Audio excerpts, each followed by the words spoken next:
जय हिंद दोस्तों। स्वागत है आप सभी का जीएस की पाठशाला में। दोस्तों ये यूपीपीएससी आरओ से संबंधित ये भारतीय इतिहास का सार वाला वीडियो है। ठीक है, ये इसका 11वां वीडियो है।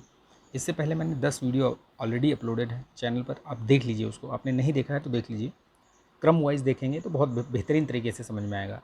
प्राचीन इतिहास से लेकर के मध्यकालीन इतिहास तक हम पहुँच चुके हैं। मध्यकालीन इतिहास में भी हमने जो है सल्तनत काल पढ़ा। ठीक है, उसके बाद मुग़ल में भी हमने अभी औरंगज़ेब को पढ़ लिया है। और अब हम मुग़ल शासन प्रशासन के बारे में, वहाँ पे जो आर्ट एंड कल्चर के बारे में, वो सब पढ़ेंगे और फिर हम आधुनिक भारत में प्रवेश कर जाएंगे। ठीक है, तो आपने नहीं देखा है तो देख लीजिए, वीडियो को लाइक कीजिएगा, शेयर कीजिएगा। ठीक है, और चैनल पर नए हैं तो सब्सक्राइब कर लीजिएगा। अगर आपको इसकी पीडीएफ वगैरह या इस तरीके की जानकारी जो भी मैं प्रदान करता रहता हूँ, और भी कुछ फ्री के इनिशिएटिव चलाता रहता हूँ, ठीक है, करंट अफेयर्स से लेकर के और ये सारी चीज़ें, तो मैं टेलीग्राम चैनल पर ये सब भेज देता हूँ। वहाँ पे आप ज्वाइन करके ले सकते हैं, प्राप्त कर सकते हैं सुविधा। ठीक है, तो आप उसको ज्वाइन कर लीजिए, टेलीग्राम चैनल, बने रहिए हमारे साथ। इसको लाइक कीजिए, शेयर कर दीजिए। आप लोग थोड़ा कम लाइक शेयर सब्सक्राइब करवा रहे हैं। ठीक है, तो थोड़ा सा बढ़ाइए। ठीक है, मोटिवेशन बढ़ाइए थोड़ा सा। ये जो भी आगामी परीक्षा है, चाहे कहीं भी हो, चाहे वो आपका यूपीपीएससी हो, आरओ हो, जूनियर असिस्टेंट हो, वीपीओ हो, किसी स्टेट का पीएससी हो, या कहीं जहाँ भी आपका जीएस जीके पूछा जाएगा, वो सभी के लिए महत्वपूर्ण है। तो एक परीक्षा को ध्यान में रखकर नहीं बनाया गया ये वीडियो। ठीक है, ये जीएस दृष्टि का ही है। तो इसको आप रिवीजन के तौर पर अगर इसको इस्तेमाल करेंगे तो बहुत तेज़ी से आपका रिवीजन हो जाएगा। 1.5 की स्पीड से आप देख लीजिए, बेहतरीन तरीके से आपको समझ में भी आ जाएगा और आपका समय भी कम लगेगा। ठीक है, तो चलिए शुरू करते हैं वीडियो को विदाउट एनी डिले। ठीक है, देखिए अब हम मुग़लकालीन प्रशासन के बारे में पढ़ेंगे। पिछले उसमें वीडियो में हमने औरंगज़ेब का जो ये था शासनकाल वगैरह, उसके द्वारा कौन से युद्ध लड़े गए, कितने युद्ध लड़े गए, वो सारी चीज़ें हमने इसमें देख लिया था। अब हम जो देखेंगे वो हम मुग़लकालीन प्रशासन के बारे में देखेंगे। ठीक है, कि मीर बख्शी क्या है। देखिए, तो मीर बख्शी क्या था, ये सैन्य विभाग का ये प्रमुख जो था, ये प्रधान हुआ करता था। ये सरखत नाम का एक प्रमाण पत्र जारी करता था, जिससे कि सैनिकों को मासिक वेतन उससे प्राप्त होता था। यानी कि सरखत पूछा भी जाता है, ये शायद पूछा भी गया है कि सरखत क्या है। तो सरखत ये एक प्रकार का प्रमाण पत्र है जो कि मीर बख्शी जारी करता था, और उसी के आधार पर वो सैनिकों को वेतन मिलता था। ठीक, तो याद रखिएगा, प्रांतों के बख्शी जो है इसके नियंत्रण में रहा करते थे। ठीक है, भू राजस्व अधिकारी का ये पर्यवेक्षण करता था। सैन्य विभाग के वेतन के लिए उत्तरदायी हुआ करता था। वेतन अधिकारी सर जादूनाथ सरकार के अनुसार ये एक मतलब वेतन अधिकारी था ये मीर बख्शी। नियमित और स्थायी कार्य इसका नहीं था ये। ठीक, तो ये इसके बारे में समझिए। अभी हम समझते हैं मनसबदारी व्यवस्था। मनसबदारी व्यवस्था जो है ये अकबर के समय पर शुरू हुई थी। ठीक है, अकबर ने ही शुरू किया था इसको। तो इसमें कुछ कुछ जानकारियाँ दी हुई हैं, जैसे कि मनसबों की कुल संख्या कितनी थी, 66। ठीक है, व्यवहार में प्रचलित कितनी थी, 33। ठीक, कभी कभी मशरूत या सशर्त पद भी बोला जाता था इसको। ठीक, अकबर द्वारा अपने शासनकाल के 40वें वर्ष में ये जात और सवार की दोहरी व्यवस्था ये लागू की गई थी। ठीक है, पहली कोटि थी इसमें कि जात के अनुरूप सवार रखना। ठीक है, और दूसरी जात के आधे या उससे अधिक सवार रखना। ठीक, तीसरी कोट क्या थी इसमें कि जात के आधे से कम सवार रखना। जात और ये सवार का मतलब हुआ कि जो जैसे घोड़े होते हैं, घोड़े और सवार उस पर वो जो पैदल सैनिक, इस तरीके से। ठीक है, घोड़े और घोड़े पे जो सैनिक होते हैं वो, और पैदल सैनिक, इन्हीं का एक अनुपात हुआ करता था इसमें, कि इतना आप घोड़े रखेंगे, इतने आप पैदल सैनिक रखेंगे। घुड़सवार मतलब घोड़े सैनिक घुड़सवार भी हो जाएंगे उसमें। ठीक है, तो ये सारी चीज़ें थी। सवार पद जात पद से कभी ऊपर नहीं हो सकता था, ये ध्यान रखना। कई बार ये हो सकता है कि वाक्य में ये पूछ लिया जाए। ठीक, सैन्य और असैन्य अधिकारियों को एक ही सेवा में संवर्ग में लाया गया, ये इसके अनुसार, मनसबदारी के अनुसार। ठीक है, ये बेसिकली जो प्रणाली थी ये मनसबदारी, ये जो है ये बाहर से ये वो थी, प्रभावित थी। ठीक, तो ये याद रखना ये। चलिए नेक्स्ट हम देखते हैं घुड़सवार सैनिक क्या थे। घुड़सवार सैनिक दो प्रकार के थे। कौन कौन से, एक अहदी जो कि बादशाह द्वारा नियुक्त हुआ करते थे, वो डायरेक्ट। ठीक है, वो बादशाह के अंगरक्षक के रूप में कार्य करते थे। तो ये पूछ ले अगर कि अहदी कौन थे, तो अहदी याद होना चाहिए, आपको पता होना चाहिए कि अंगरक्षक जो है वो बादशाह द्वारा नियुक्त सैनिक जो बादशाह के अंगरक्षक के रूप में कार्य करते थे, उनको अहदी सैनिक कहा जाता था। दाखिली क्या होते थे, तो दाखिली जो है वो बादशाह द्वारा जो भर्ती सैनिक थे वो मनसबदारों के नेतृत्व में काम करते थे, यानी जो मनसबदार हुआ करते थे उनके हिसाब से वो उनकी नियुक्ति होती थी और वो उन्हीं के नियंत्रण में रहा करते थे। ठीक, जो डायरेक्ट अगर पूछा जाए कि डायरेक्ट नियंत्रण में कौन से सैनिक रहते थे तो ये अहदी। ठीक है, चलिए नेक्स्ट हम देखते हैं, सिक्कों के बारे में जान लेते हैं थोड़ा सा। सिक्कों में ये जैसे टकसालों में सोने चांदी और तांबे के सिक्के की ढलाई होती थी। अकबर के समय ये राम सीता की आकृति वाले सिक्के चला करते थे। ठीक, राम सिया देवनागरी में लिखे हुए युक्त ये सिक्के हुआ करते थे, ये याद रखना। अगर ये पूछा जाए प्रश्न में कहीं भी एग्ज़ाम में कि राम सीता की आकृति वाले सिक्के किस जो शासक के समय पर चालू हुए थे, तो ये अकबर के समय पे याद रखिएगा। ठीक है, दाम, ये तांबे का सिक्का हुआ करता था। ठीक है, इसका एक दाम 1 रुपया 40 दाम। ठीक, तो याद रखना। जहांगीर ने सिक्कों पर जहांगीर की आकृति अंकित करवाई। अकबर के बाद उसका पुत्र आता है जहांगीर। कुछ सिक्कों पर जहांगीर के साथ नूरजहां के भी नाम अंकित हैं, तो ये भी याद रखना। हाथ में शराब का प्याला लिए हुए उसकी जो आकृति है वो अंकित हुई है, किसकी? जहांगीर की। ठीक है, देखिए अब यहाँ पे मदद ए मास एक जो वर्ड आता है कीवर्ड कि मदद ए मास क्या था, तो मदद ए मास याद रखना, ये विद्वानों और धार्मिक व्यक्तियों को दी जाने वाली एक ये राजस्व मुक्त भूमि हुआ करती थी। यानी कि जैसे आपको कोई भूमि दान दे दे इस तरीके से, उस पर लगान भी ना लिया जाए, राजस्व भी ना वसूला जाए, तो किसको दिया जाता था? जो विद्वान होते थे या धार्मिक व्यक्ति होते थे, ठीक है, उनको ये दिया जाता था, उसको मदद ए मास बोलते थे। इसका एक अन्य नाम सयूरगल भी था। ये दोनों महत्वपूर्ण है, याद रखिएगा। अनुदान ग्राही के पास वंशानुगत रूप से जाता था ये, यानी कि अगर आपको मदद ए मास मिली है तो वो आपके पुत्र को भी स्थानांतरित होगी। स्थानांतरण का वैसे इसमें अभाव रहा करता था।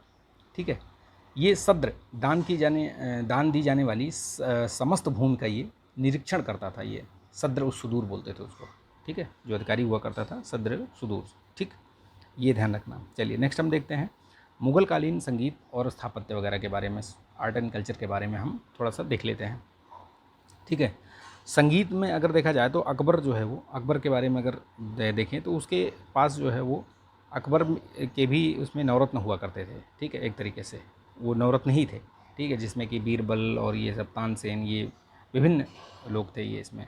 ठीक, तो बदायूनी वगैरह है ना, ये सारे लोग थे। ठीक है, मुल्ला दो प्याजा, तो ये जो थे, जैसे तानसेन के बारे में कुछ कुछ चीज़ें दी गई हैं, पूछा भी जाता है इनके बारे में। ये ध्रुपद गायक थे, याद रखना।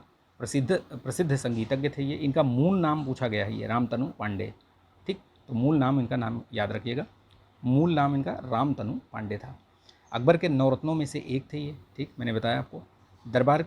अकबर के दरबार से पहले ये कहाँ पे काम करते थे? रीवा के रामचंद्र। ये भाटा के रामचंद्र भी ऐसे भी पूछा गया है प्रश्न, मुझे लगता है 2019 या 20 में पूछा गया है ये प्रश्न, यूपीपीसीएस में है। ठीक है, तो ये अकबर के से पहले जो है ये रीवा के राजा रामचंद्र के दरबार में ये थे वहाँ पे। ठीक है, अकबर ने इनको एक उपाधि दी थी, क्या?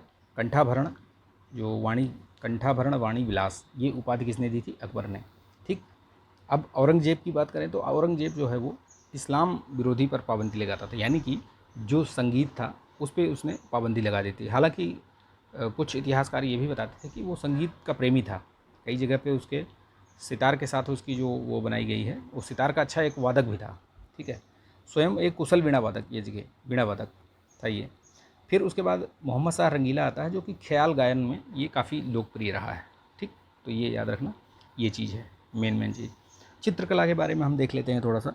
ठीक है, चित्रकला में हुमायूं के जो चित्रकार थे वो चित्रकार ये लोग थे, इनका नाम याद रखना। मीर सैयद अली, ख्वाजा अब्दुल समद। ये हालांकि अब्दुल समद वगैरह ये आगे भी ट्रांसफ़र होते हैं। जैसे ये दसवंत, ये आत्महत्या कर लिया था दसवंत ने, और बसावन, इनका नाम याद रखना। कई बार ये पूछ लिया जाता है कि मीर सैयद अली और ख्वाजा अब्दुल समद ये किसके चित्रकार थे? तो हुमायूं के थे। अकबर के कौन थे? दसवंत और बसावन। और भी लोग थे, ये थोड़ा सा मतलब अच्छे थे, ये प्रमुख लोग थे ये। जहांगीर के समय देखो दो लोग थे, ये अबू हसन और उस्ताद मंसूर। तो ये अबू हसन और उस्ताद मंसूर को उपाधि भी दे रखी थी। ये इसको अबू हसन को कौन सी उपाधि दे रखी थी? नादिर उस जमा की उपाधि, और मंसूर को नादिर उल असर की उपाधि। तो ये दोनों, ये जो तीनों चीज़ें, ये जो फैक्ट हैं, इनको याद रखिएगा, पूछा भी जाता है। एक अन्य तथ्य, मुग़ल चित्रकला का जो स्वर्ण युग था वो इसी के समय पर आया था, जहांगीर के समय पर। ठीक है, याद रखना ये। ठीक, चलिए, फ़ारसी, ईरानी और ये जो था ये मुग़लों की राजभाषा थी, अगर ये पूछा जाए कि क्या थी, तो फारसी, ठीक है। और नस्तलीक क्या थी, ये फारसी ईरानी लिपि थी, जिसमें कि ये मुग़ल जो जितने भी शासक हुए हैं उनको अच्छा खासा ज्ञान था इसमें, ये नस्तलीक ये लिखने में, ठीक है। ये एक लिपि थी ये, ठीक है। चलिए फटाफट देखते हैं आगे हम मुग़लकालीन साहित्य के बारे में देख लेते हैं थोड़ा सा। तो गुलबदन बेगम ये बाबर की जो है पुत्री थी। प्रसिद्ध रचना इसका हुमायूं नामा, पूछा जाता है हुमायूं नामा किसने लिखा था, तो ये गुलबदन बेगम ने लिखा था, ठीक है। इसमें बाबर और हुमायूं का इतिहास पता चलता है। हुमायूं और कामरान के मध्य जो युद्ध का वर्णन वो भी है। अकबर के आदेश पर इसको इन्होंने लिखा था, ये गुलबदन बेगम ने, ठीक है। अकबर की ये बेसिकली क्या थी, ये गुलबदन बेगम ये बाबर की पुत्री थी, ठीक है। यानी कि बाबर की पुत्री, हुमायूं की बहन, हुमायूं की बहन और अकबर की बुआ, ठीक है, इस तरीके से, ठीक। चलिए नेक्स्ट हम देखते हैं कुछ यहाँ पे पुस्तकें दी हुई हैं और उनके लेखक जो कि हमेशा आपसे किसी न किसी परीक्षा में पूछे गए हैं। ये देखिए, जैसे तबकात अकबरी निजामुद्दीन अहमद, तारीख़ शेरशाही, ठीक है, ये अब्बास खां सरवानी, ताजुल मासिर हसन निजामी, कानून हुमायूं ये ख्वादमीर, सियार उल मुख्तरीन ये ग़ुलाम हुसैन, आलमगीरनामा ये मिर्ज़ा मोहम्मद काजिम, चहार चमन ये याद रखना ये चंद्रभान ब्रह्मान, मोतमिद खां ये इन्होंने क्या लिखा था, इकबाल नामा ये जहांगीरी। इनमें से जो कुछ महत्वपूर्ण पुस्तकें हैं, जैसे ये याद रखिएगा इसको, ठीक है, ये पूछी गई हैं ये, ठीक है। एक और है ये वाली, ठीक, ये भी, तो ये सब पूछी गई हैं, इनको एक बार देख लीजिएगा आप, ठीक है, याद कर लीजिएगा इसको। इसका जो स्क्रीनशॉट लेना हो तो ले लीजिए इसको स्क्रीनशॉट, ठीक। चलिए नेक्स्ट हम देखते हैं। देखिए इसमें कुछ और लेखक और पुस्तक दिए, जैसे ये अबुल फजल ने अकबर नामा लिखा, आईने अकबरी इसी का पार्ट है, ठीक। केशवदास ने रामचंद्र का रसिक प्रिया, ये बहुत बार पूछी गई हैं ये, ठीक है, ये सब पूछी गई हैं। अब्दुल हमीद लाहौरी ये शाहनामा इस लिखी है, ठीक। पंडित जगन्नाथ ने ये रस गंगाधर और गंगा लहरी, तो ये याद रखना, ये सब पूछी गई हैं ये, ठीक है। ये सारी जो हैं ये पूछी गई पुस्तकें। मुग़लकालीन प्रमुख विदेशी यात्री कौन कौन किस किस के समय आया था, ठीक है, उसके बारे में कई बार प्रश्न पूछे गए हैं। जाने कितनी बार, अगर PYQ आप पढ़ते हैं उठा कर देखिएगा आप लोग, तो बहुत बार पूछा गया है ये प्रश्न कि किसके शासनकाल में कौन आया था, ठीक है। तो देखिए इसमें जैसे ट्रेवेनियर के बारे में बताया, ट्रेवेनियर किसके शासनकाल में आया था, शाहजहाँ। पेशे से ये जौहरी था, 6 बार पूर्व में यात्रा कर चुका था। इसकी एक पुस्तक थी the 6 voyages of John Baptist Tavernier, ठीक। निकोलो मनुची ये इतालवी यात्री था, याद रखना। दारा सिकोह की सेवा में ये तोपची के रूप में था, बाद में चिकित्सक का पेशा अपना लिया इसने, मतलब तोपची से चिकित्सक बन गया, क्या ट्रांसफॉर्मेशन रहा। संस्मरण देखिए इसका, स्टोरिया दो मोगोर, ठीक है, ये याद रखना। उपनाम 17वीं शताब्दी के भारत का दर्पण, ठीक, इतावली ये मनुची, ठीक, ये किसके टाइम पे था, ये दारा सिकोह, ठीक है।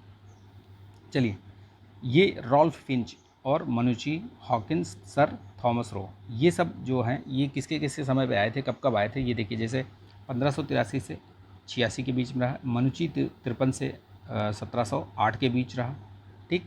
हॉकिंस जो है वो 1608 से लेकर 11 के बीच में, ठीक। सर थॉमस रो ये 1615 से 1619, ठीक है। ये अलग अलग टाइम पे अलग अलग लोग आए थे, तो इनका नाम और ये याद रखना कि किसके समय पे आए थे। आप इससे जो इनका समय काल दिया हुआ है उससे अंदाज़ा लगा सकते हैं। कैसे, अब देखिए जैसे ये 1607 से इसका शासनकाल शुरू होता है, किसका, जहांगीर का। उसके बाद मतलब जब अकबर की मृत्यु हो जाती है तो जहांगीर के टाइम पे ये भी था, ठीक, ये याद रखना। उसके बाद आप देख सकते हैं ये रॉल्फ फिंच जो है ये किसके टाइम पे आया था, ये तो अकबर का समय चल रहा था उस समय। रॉल्फ फिंच 1583 से 86 के बीच में। मनुची ये बता ही दिया मैंने आपको, ऊपर लिखा हुआ था मनुची, नहीं मनुची नहीं था ना, नहीं था, हाँ ये था ना, ये निकोलो मनुची, ठीक है। चलिए मुग़ल काल में विविध चीज़ें याद रखिए। हेमराज, ठीक है, तत्कालीन स्रोतों में नाम इसका क्या मिलता है, बक्काल, ठीक है। ये रेवाड़ी में सोरे का व्यापारी था। इस्लाम शाह की सेवा में था ये। आदिल शाह के समय इसका सम्मान और कद बढ़ा, वजीर और सेनापति बनाया गया, ठीक है। हेमू तर्दी बेग को परास्त कर विक्रमादित्य की उपाधि इसने, या विक्रमजीत की उपाधि इसने धारण करी थी, ठीक। कुछ संबंधित घटनाएं और शासक उनसे किससे संबंधित है, जैसे हल्दी घाटी का युद्ध अकबर और राणा प्रताप के बीच हुआ था, ठीक है। कन्नौज बिलग्राम का युद्ध हुमायूं और शेरशाह के विरुद्ध हुआ था। खुसरो का विद्रोह जहांगीर के समय पे। खानवा का युद्ध, ये बाबर जो है वो राणा सांगा से लड़ा था उसने, ठीक, हरा दिया था ये। मध्यकाल जो विविध याद रखिए, अमरम क्या था, विजयनगर में नायकों को राजा द्वारा वेतन के बदले या उनकी अधीनस्थ सेवा के रखरखाव के लिए दिया गया विशेष भूखंड हुआ करता था ये अमरम, ठीक है। मोकासा क्या था, तो ये जो मराठा शासन में चौथ का आय का 66% जो है ये मराठा सरदारों को घुड़सवार रखने के लिए दे होता था, तो ये इसको मोकासा बोलते थे। सूरत बंदरगाह का उपनाम क्या था, बाबुल मक्का या मक्का द्वार, पूछा भी गया ये प्रश्न है। सूरत बंदरगाह। कौन कौन से युद्ध लड़े गए थे देखिए, जैसे ये युद्ध ये बेसिकली ये बाबर का युद्ध है ये, ठीक है। बाबर ने ये नहीं इसमें अलग अलग है, ठीक है। बाबर का तो यही है 2 युद्ध, खानवा का है, घाघरा का है। सामूगढ़ का युद्ध ये जो औरंगजेब है ये उत्तराधिकार में लड़ा गया ये युद्ध था ये। चौसा का युद्ध जो ये था ये हुमायूं लड़ा था, हुमायूं और शेरशाह सूरी के बीच में, ठीक। चलिए नेक्स्ट हम देखते हैं फटाफट आगे कुछ महत्वपूर्ण तथ्य देखिए। भारतीय प्रसिद्ध हीरे कोहिनूर के संबंध में जानकारी देने वाला विदेशी यात्री कौन था, ट्रेवेनियर। भारतीय व्यापारिक जहाज़ों पर काम करने वाले कर्मचारी को कहा जाता था मौल्यम। मौल्यम तारों तथा सूर्य की स्थिति का पता लगाने के लिए एक गोलाकार यंत्र होता था, उससे पता लगाते थे ये, ठीक है, ये याद रखना। मराठों के होलकर वंश की शासिका कौन थी, अहिल्याबाई। मराठा छत्रपति राजा राम की पत्नी का नाम क्या था, ताराबाई, ठीक है। गोंडवाना के हिंदू राज्य के योग्य शासिका कौन थी, दुर्गावती, ठीक। नेक्स्ट हम देखते हैं यहाँ पे गुरु नानक और सिख संप्रदाय के बारे में थोड़ा सा हम जानकारी ले लेते हैं, क्योंकि सिख संप्रदाय से ये प्रश्न कई बार पूछे जाते हैं, ठीक है। देखिए इसमें सिख संप्रदाय की जो स्थापना है वो गुरु नानक ही करते हैं। इनका जन्म 1469 में तलवंडी ननकाना साहिब में, वर्तमान में जो पाकिस्तान का जो पंजाब प्रांत है वहाँ पे हुआ था ये, ठीक। तो ये याद रखना। वर्ष 2019 में गुरु नानक की 550वीं जयंती मनाई गई थी, प्रकाश पर्व मनाया गया था, ठीक। इनकी मृत्यु 1539 में हुई थी डेरा बाबा करतारपुर में। इनका कथन क्या था, ईश्वर केवल मनुष्य के सद्गुण को पहचानता है और उसकी जाति नहीं पूछता है, ठीक। ये याद रखना, क्योंकि दूसरे लोक में कोई जाति नहीं होगी, तो इनका मानना था कि जाति नहीं पूछनी चाहिए मनुष्य से, ठीक है, उसके सद्गुणों को आप पहचानिए। देखिए शिक्षाएं, एकेश्वरवाद और विश्वास, ठीक है, एकेश्वरवाद में विश्वास, निर्गुण ब्रह्म की उपासना, ठीक। इनकी प्रमुख रचनाएं याद रखिएगा, जपजी साहिब, 12 माह और दखनी ओंकार, इनका नाम याद रखना, ये हो सकता है पूछ ले। विशेष तथ्य कुछ याद रखिए, सिकंदर लोधी के समय ये सिख धर्म की स्थापना की गई थी। गुरु का लंगर इन्होंने शुरुआत करा था। उदासी नामक धर्म प्रचार यात्रा का प्रारंभ किया था। संसार के 9 क्षेत्र यानी 9 खंड में इन्होंने यात्रा करी थी, मतलब काफ़ी घूमा फिरा था ये, ठीक। सिख गुरु परंपरा, मूल नाम लहना था, गुरु नानक के बाद ये उत्तराधिकारी बने। ये पूछा गया प्रश्न है ये, मेरे हिसाब से 2021 का जो RO का पेपर हुआ था उसमें ये प्रश्न पूछा गया था कि नानक के बाद किसको शिष्य बनाया गया था, तो गुरु लहना, ये भाई लहना थे ये, उनको बनाया गया था ये, ठीक है। गुरुमुखी लिपि का जनक ये गुरु अंगद, ये इन्हीं का नाम था ये लहना, गुरु अंगद, ठीक है। ये स्थानीय भाषा में गुरु नानक के उपदेशों का इन्होंने संकलन करवाया था। और ये गुरुमुखी लिपि का जो इन्होंने आविष्कार किया था, इनके जनक थे ये गुरु अंगद, इनका नाम याद रखिएगा। ये वाला जो महत्वपूर्ण है ये तथ्य, ये भी तथ्य, क्योंकि पूछा गया ये, हो सकता है पूछ ले इस बार। अदर लोगों के बारे में देखिए जो गुरु सिख परंपरा से संबंधित तथ्य, वैसे तो सारे ही बहुत सारे चीज़ें हैं इसमें, ठीक है, तो वो भी है, लेकिन ये है कि यहाँ पे जो बहुत इंपॉर्टेंट और महत्वपूर्ण है जो कि बार बार पूछे गए या पूछे जाने की संभावना है, उन्हीं को यहाँ पे डिस्कस करते हैं हम, ठीक है। गुरु अमरदास ये 22 गद्दियों में इन्होंने अपने सिख जो संप्रदाय था, धार्मिक संप्रदाय, उसको साम्राज्य को इन्होंने 22 गद्दियों में बांटा था, ठीक है। आनंद कारज इन्होंने विवाह, सिख परंपरा का विवाह के आनंद कारज और सरल विवाह इन्होंने पद्धति लवन को इन्होंने प्रचलित किया। किसने, गुरु अमरदास ने। इन्हीं को जो ये गुरु अमरदास थे ये आगे, अच्छा इसके आगे वाले में है, ठीक है। ये गुरु रामदास का जो मूल नाम था वो, ये इनका मूल नाम, जैसे अमृतसर की स्थापना जो करी थी ये गुरु रामदास ने की थी, ठीक है। और वो अकबर द्वारा 500 बीघे ज़मीन दी गई थी जो उसी पर इन्होंने करी थी, ठीक है। अमृतसर का पुराना नाम रामदासपुर भी था। गुरु पद को इन्होंने पैतृक बना दिया। पैतृक का मतलब ये हुआ कि इसके बाद इनका बेटा ही बनेगा, सिर्फ ऐसे कर दिया इन्होंने कि गुरु का जो बड़ा पुत्र होगा वही जो है वो आगे जो है वो गुरु पद पर आसीन होगा, ठीक। गुरु अर्जुन देव के बारे में याद रखिए, बहुत सारी चीज़ें हैं, बहुत सारी जो प्रश्न हैं इसी से इनसे पूछे जाते हैं। जैसे आदि ग्रंथ का संकलन इन्होंने किया था गुरु अर्जुन देव ने। विद्रोही मुगल राजकुमार खुसरो को इन्होंने सहायता दी थी और इसी पर जो है ये जहांगीर ने इनको कैद करवाया था और इनको फांसी भी दी थी इसी वजह से, ठीक है, कि इन्होंने खुसरो को जो है वो पनाह दे दिया था, ठीक है। अमृतसर में दरबार साहिब, श्री मंदिर साहिब की स्थापना जो है ये इन्होंने ही की थी। अमृतसर की जगह जो थी वो गुरु रामदास ने करी थी स्थापना, लेकिन वहाँ पे जो अमृतसर, अभी जब आप कभी कभी अगर आप गए हों, नहीं गए हैं तो जाइएगा, आप ज़रूर जाइएगा, और नहीं भी गए हैं तो आपने देखा होगा फ़ोटो में, आजकल सोशल मीडिया पे बहुत लोग डालते रहते हैं, ठीक है। वहाँ पे जो अमृतसर का जो मंदिर है वो स्वर्ण मंदिर है, उसी को दरबार साहिब श्री हरमिंदर साहब भी बोलते हैं, ठीक, वही है। तो उसकी स्थापना की थी किसने? गुरु अर्जुन देव ने, ठीक है। तरन तारण और करतारपुर नामक नगर भी बसाया था। गुरु हरगोविंद सिंह ये अकाल तख्त की स्थापना की थी इन्होंने, ठीक, अकाल तख्त की एक लड़ाकू जाति में इन्होंने बदल दिया था ये। अमृतसर की रक्षा हेतु लौहगढ़ किले का निर्माण करवाया। पीरी और मीरी दो अस्त्र क्रमशः ये आध्यात्मिक और सांसारिक प्रभुत्व के पूरक के रूप में इन्होंने किया, पीरी और मीरी, ठीक है। कीरतपुर साहिब की नगर की स्थापना भी इन्होंने की थी, किसने? गुरु हरगोविंद ने, ठीक। आगे देखिए गुरु हरराय के बारे में देखिए कुछ चीज़ें। दारा सिकोह का इन्होंने समर्थन किया था। औरंगजेब के बुलावे पर पुत्र राम राय को इन्होंने भेजा था। हरकिशुन, गुरु हरकिशुन सबसे कम अवधि रही इनकी, 8 वर्ष की आयु में इनको मतलब चेचक हो गया और ये बाल गुरु के नाम से ये फेमस थे और इनकी मृत्यु हो जाती है। गुरु तेग बहादुर आते हैं। गुरु तेग बहादुर उसके बाद आनंदपुर साहिब की स्थापना की थी इन्होंने, किसानों का नेतृत्व किया तथा कश्मीरी ब्राह्मणों के लिए संघर्ष किया इन्होंने। आगरा, प्रयाग, बनारस, सासाराम, पटना, मुंगेर, ढाका और असम की यात्रा इस्लाम न स्वीकार करने पर औरंगजेब द्वारा इन्हें मृत्यु दंड दे दिया गया था। शहीद स्थल शीशगंज साहिब गुरुद्वारा जो आप दिल्ली में चांदनी चौक में देखते हैं वो इन्हीं के उस बना हुआ है, ठीक है, गुरु तेग बहादुर, ठीक।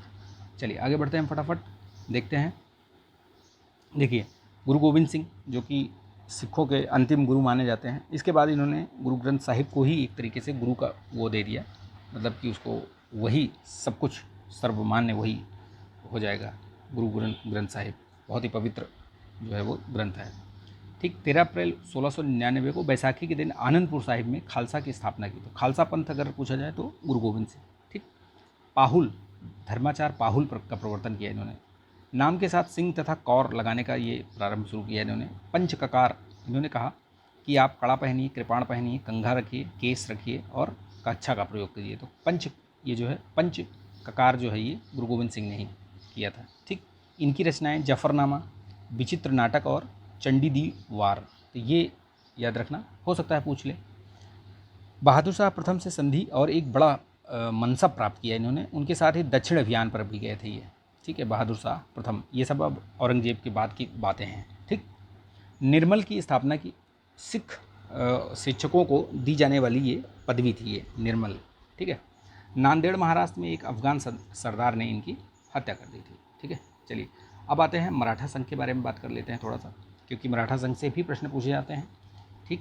तो शिवाजी हैं मराठा संघ, एक तरीके से मराठा राज्य की जो स्थापना की थी, ठीक है, संस्थापक शिवाजी ही कहे जाते हैं। इनका जन्म सिवनेर के दुर्ग में हुआ था, रायगढ़ में। बनारस के पंडित जो विश्वेश्वर हैं गंगा भट्ट द्वारा इनका राज्याभिषेक करवाया जाता है। अफजल खान का इन्होंने वध 1659 में किया था। अफजल खान को जिस बाघनख से इन्होंने मारा था, ठीक है, उस बाघनख को अभी ब्रिटेन के उससे यहाँ मंगाया गया था अभी कुछ दिन पहले, यहाँ पे मतलब उसको प्रदर्शनी लगाने के लिए, ठीक है, उस बाघनख को, ठीक। तो ये करंट से है, जोड़ सकते हैं इसको आप। 1665 में जयसिंह के साथ इन्होंने पुरंदर की संधि करी। 1666 में औरंगजेब द्वारा आगरा में इनको कैद कर लिया गया। 1680 में इनका निधन हो गया, ठीक है। 1674 में राज्याभिषेक के बाद इन्होंने छत्रपति की जो उपाधि है वो धारण करी। तो ये ईयर याद रखना, ईयर महत्वपूर्ण है, पूछे जाते हैं ये, ठीक है। ईयर आपको क्रोनोलॉजी में दे देगा, वो क्रमबद्धता दे देगा लगाने के लिए, तो अगर याद नहीं रहेगा तो गलत कर जाएंगे, ठीक है। तो वो सब याद रखिएगा, पुरंदर की संधि कब हुई, ठीक है, उनका राज्याभिषेक कब हुआ, उनकी मृत्यु कब हुई, ठीक। चलिए शिवाजी के जो राज्य में हैं उनके मंत्रिमंडल में एक तरीके से अष्टप्रधान हुआ करते थे। अष्टप्रधान में कौन कौन से थे, ये इससे प्रश्न बहुत पूछा जाता है। जैसे सुमंत किसको बोलते थे, तो वो विदेश मंत्री था। पेशवा वो राजा का प्रधानमंत्री था। बाद में आगे चलकर ये पेशवा ही जो है वो सारा जो मराठा का वो कार्यभार था, वो जो मराठा की शक्ति थी, वास्तविक शक्ति जो है वो आगे चलकर पेशवा के ही हाथ में चली जाती है। ठीक है, तभी आगे इस पर जो मूवी वगैरह बनी है देखिएगा आप लोग, पानीपत मूवी में भी दिखाया गया है। उसके अलावा जो है वो और एक दो मूवियाँ बनी हुई हैं। अमात्य या मजूमदार कौन था? तो वित्त और राजस्व मंत्री था। वाक्यान्वीस या ये राजा के दैनिक कार्य या दरबार की जो प्रतिदिन की कार्यवाहियाँ होती थी उनका विवरण रखता था कौन? वाक्यान्वीस। सचिव या सुरुनवीस, सुरुनवीस ये राजपत्री राजकीय पत्र व्यवहार करता था ये। न्यायाधीश, मुख्य न्यायाधीश हुआ करता था। पंडित राव ये विद्वान और धार्मिक कार्यों के लिए। ठीक है। सरे नौबत ये सैनिकों की भर्ती, संगठन और रसद का प्रबंधन करता था। तो ये जो अष्टप्रधान हैं, इनसे प्रश्न बहुत पूछे जाते हैं, इनको याद रखिएगा। ये 5 स्टार का ये पूरा ही है, सब याद कर दीजिएगा। ठीक है, एक दो बार देखेंगे तो आपको याद हो जाएगा। इसका स्क्रीनशॉट लेकर रख लीजिए आप लोग, या लिख लीजिएगा कहीं। ठीक है, चलिए नेक्स्ट हम देखते हैं। पानीपत का तृतीय युद्ध 14 जनवरी 1761 को होता है, और यही पानीपत का जो युद्ध है मराठा शासन को एकदम से इसने छीण कर दिया। ठीक है, सदाशिवराव भाऊ मराठा सेना का ये बनाम अहमद शाह अब्दाली, ये यहाँ पे शासन, ये युद्ध हुआ गया ये पानीपत का। ठीक है, तीसरा युद्ध। तात्कालिक कारण यही था, अहमद शाह अब्दाली द्वारा अपने वायसराय तैमूर शाह के मराठों द्वारा लाहौर से निष्कासन का बदला लेने की इच्छा के कारण वो आया था यहाँ पे। ठीक है, तो ये याद रखना। ठीक, काशी राज जो पंडित था वो प्रत्यक्षदर्शी था इसका। युद्ध में मराठों का ये प्रलयकारी रहा, ये बहुत भयंकर युद्ध हुआ था। ठीक है, आपने देखा होगा, इसके ऊपर मूवी भी बनी हुई है। ठीक है, पानीपत देखिएगा। कूट संदेश इसमें क्या दिया था बालाजी ने, ये जो बालाजी बाजीराव को, जो मेन मराठा थे, मतलब ये थे पेशवा थे उस समय, उनको क्या यहाँ पे संदेश दिया था, देखिए किस तरीके से बताया था वहाँ पे। जो देखा था, किसने देखा था उस समय? तो ये जो पंडित थे ये काशीराज, इन्होंने बोला कि 2 मोती विलीन हो गए, 22 सोने की मोहरें लुप्त हो गईं, चांदी तांबे के सिक्के की गणना ही नहीं है। कहने का मतलब ये था, इनके जो 2 मोती थे, एक तो वो सदाशिवराव भाऊ थे और एक इनका शायद पुत्र था। ठीक है, पुत्र था।